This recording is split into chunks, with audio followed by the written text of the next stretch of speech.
कसलं भारी अंड घालते ती अजून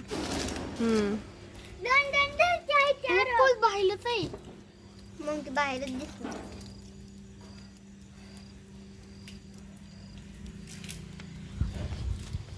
सारखं सारखं यायचं नाही बघायला इकडं ते उडून जाईल कुणी आणलेत ग्रेप्स कुठून आणलेत एक मिनिट सिया ए डुचके तुझा अवतार तर असं झालाय ना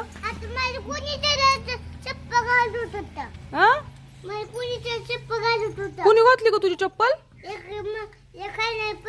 एका पुरीने घातली वय कोणची पुरगी परी मग एक परी म्हण की मग पुरगी कशा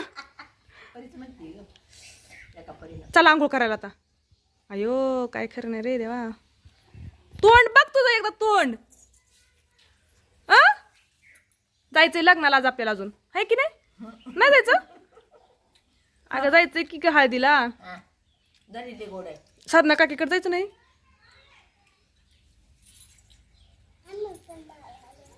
तुम्ही पण दान आलंय वय आता चालला तुम्हाला आम्हाला द्या की म्हणाव गोड आहेत का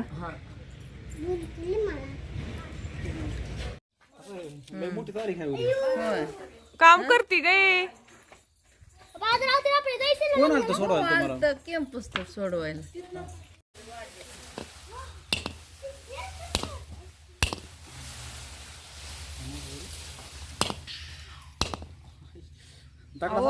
बरं येतं नारळ तर संध्याकाळी बघा एक दिवस मावळाच्या टायमिंगला आम्ही असं नारळ फोडत बसलेलो मागच्या एका व्हिडिओमध्ये मी सांगितलेलंच होतं की माझ्या सासूबाईंची तब्येत थोडीशी ठीक नव्हती त्यावेळेला तर त्यांना थोडा विकनेस आलेला मग यांनी नारळ काढून आणलेले आणि विशेष म्हणजे शियाचा जास्त हट्ट होता तिला पण नारळ पाणी प्यायचं होतं मग आम्ही सगळंच बसून ते नारळ काढण्याचं मशीन आहे आणि काढत होतो आमचं गावाकडचं सध्या एन्जॉय चाललेलं आहे कारण की सध्या खाणं पिणं आणि रानात इकडे तिकडे जाणं हेच आम्हाला काम आहे कारण की आम्ही सुट्ट्यांनाच आलो आहे ना आणि माझ्या शेजारी ज्या बसलेल्या आहेत त्या माझ्या छोट्या जाऊबाईच्या आई आहेत आज संध्याकाळीच आम्हाला हळदीला जायचं आहे तर कोणाचे ते सुद्धा तुम्ही टायटलमध्ये बघितलेलंच असेल तर मग दुसऱ्या दिवशी लग्नाला यायला उशीर होईल वगैरे म्हणून त्या आदल्या दिवशीच आलेल्या होत्या आणि आम्ही बाहेर बसलेलो होतो तिकडे ओट्यावरती तर मग ते आमच्या तिथेच येऊन बसल्या मग असं हे आमचं चाललेलं तर मग असं थोडासा वेळ इथेच घालवला आणि मग संध्याकाळी थोडं सावरून मग आम्ही हळदीला पण जाणार आहोत ते पण तुम्हाला पुढे बघायलाच भेटणार आहे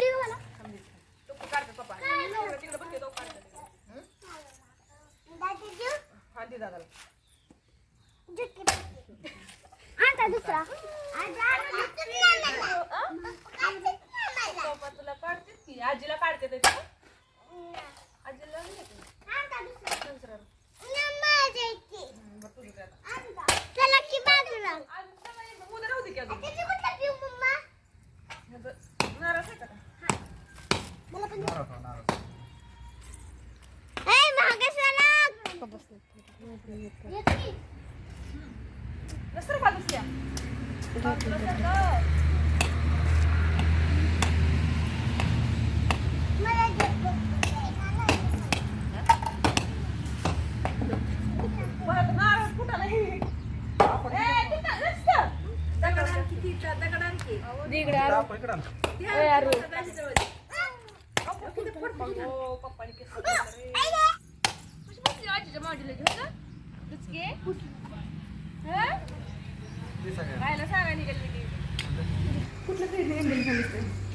हॅलो फ्रेंड्स मी वर्षा आपलं सर्वांचं मनापासून स्वागत करते आणि मागच्या लग्नामध्ये ना थोडीशी मीच आजारी होती त्याच्यामुळे खूप जास्त असं काही बोलता झालं नाही अरे यार हे पीओपीचं लाईट कुठे छान येते नेमकं एक मिनिट आणि आज पण परत एका लग्नाला चाललंय म्हणजे हळदीला चाललंय तर इथं थोडंसं छान दिसते तिकडे ना पीओपीचं पूर्ण वेगळंच लाईट आहे ना तर त्याच्यामुळे थोडंसं हे होते आणि दिवसभर म्हणजे मागचे 2-4 दिवस झालं पूर्ण असं वाटलं पण असं ब्लॉग काही बनवलेच नाहीत कारण की काहीतरी होतंय आजारी कुठेतरी आणि सासरी असल्यामुळे मला पण थोडंसं रुटीनमध्ये एवढं काही जास्त हे झालं नाही तर आता आम्ही सगळे चाललोय एका लग्नाला तर माझ्या ज्या मोठ्या जाऊबा ह्या आहेत त्यांच्या भावाचं लग्न आहे तिथे गेल्यानंतर आणखी मी सांगेल दाखल सुद्धा तर आता आम्ही सगळेजण मी माझी छोटी जाऊ सगळे आमच्या मुली छोट्या जाऊची आई पण आलेल्या आहेत आणि माझ्या सासूबाई आम्ही इतके जण चाललोय आता तर तिथं गेल्यानंतर आणखी भेटतो, सगळ्यांना दाखवते, म्हणजे त्यांची पण पूर्ण जे असतील की नाही म्हणजे ज्यांचे लग्न आहे त्यांच्या पण फॅमिलीतले किंवा माझ्या जाऊबाईंना पण भेटवते. तर चला आता मी चाललोय हळदीला. तर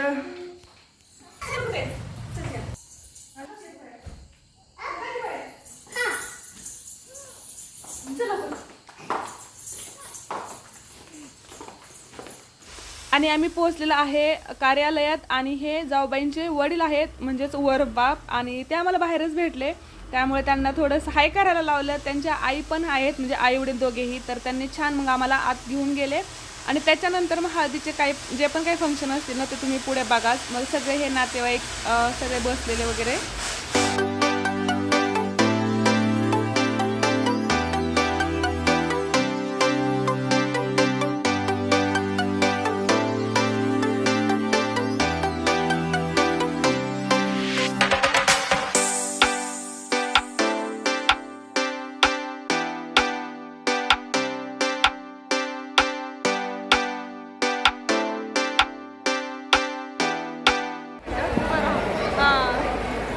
हे आहेत आमचे मोठे जाऊबाई आणि ह्यांच्या सख्या भावाचं लग्न आहे. परत नवरदेव आणि दुसरा एक चुलत भाव आहे त्याचं पण लग्न आहे. तर ते दोन्ही नवरदेव परत दाखवते पुढं.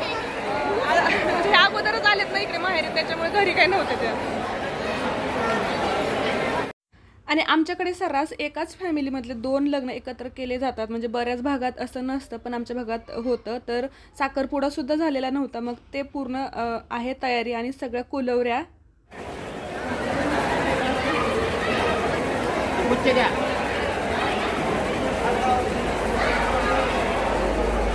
नवरींच्या तोंडात तिकडे सगळे.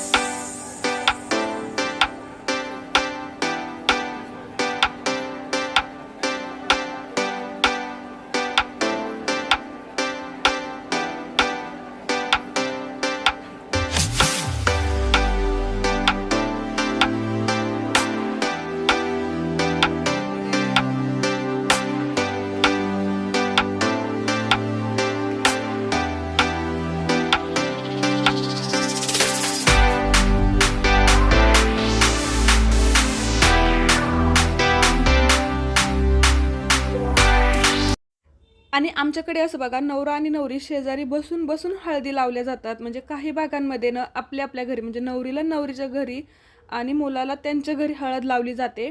पण आमच्याकडे हे असंच असतं. आणि हे घरीसुद्धा नाही, जिथे लग्न असतं कार्यालयामध्ये किंवा जिथे मंडप असतो ना तर तिकडे या विधी पार पाडल्या जातात. आणि ज्यांचा जर साखरपुडा म्हणजेच एंगेजमेंट अगोदर झालेली नसेल तर हळदीच्या दिवशीच ठेवतात. त्यानंतर हळदी अशा लागलेल्या जातात. छान सगळे बघा, खूप मोठी त्यांची फॅमिली आहे. आम्ही सगळे गावातलेच असल्यामुळे ना हळदीचा सुद्धा कार्यक्रम एका लग्ना एवढाच असतो. आणि हा जाऊबाईंच्या सख्ख्या काकांचा मुलगा आहे दुसरा. आणि तो दुसरा आता पुढे मी हळद लावेल तो त्यांचा सख्खा भाऊ आहे. तर अशा छान हळदी पार पडलेल्या आहेत. तर बघा, हा जो आहे ना हा माझ्या जाऊबाईंचा सख्खा भाऊ आहे आणि तो दुसरा त्यांच्या काकांचा मुलगा.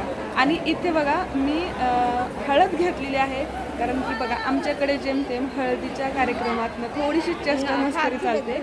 आणि मला माहित होतं आमचे भाऊजी म्हणजे माझे छोटे दीर आता हळदी लावायला बसणार होते. असं जोड्या जोड्यांनी सुद्धा लावलं जातं आणि मी त्यांना ते लावणार आहे.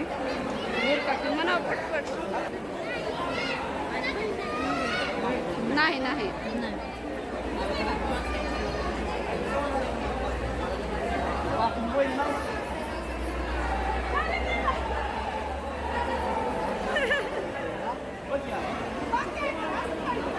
हा बस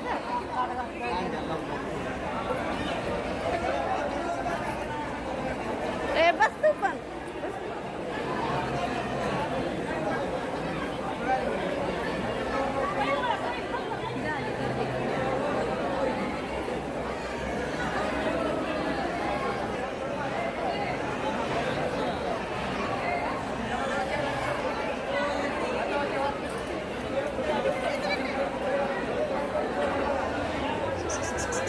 चला, पूर्ण हळद लावून आम्ही घरी आलो. जेवण वगैरे तिकडेच केलं आणि सिया अगोदरच आली होती तिच्या पप्पांसोबत, ती झोपली होती म्हणून. आणि तिथे खूप जास्त शूटिंग पण नाही घेता आलं कारण की एक तर त्यांची पण फॅमिली खूप मोठी, म्हणजे सगळ्यांसोबत बोलणं वगैरे झालं आणि मग एक तर शूटिंग करायला कोणी नव्हतं आणि मला पण ते थोडंसं कसं गावातलेच आहेत ना आमचे सगळे, त्याच्यामुळे मला पण ते थोडं ऑड वाटत होतं.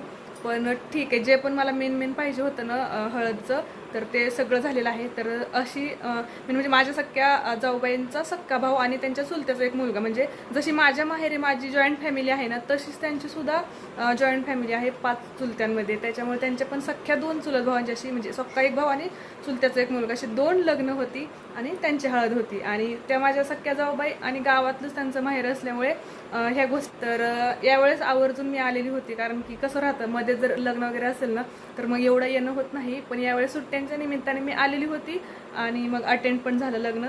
आज हळद झाली, उद्या लग्नाला जायचे.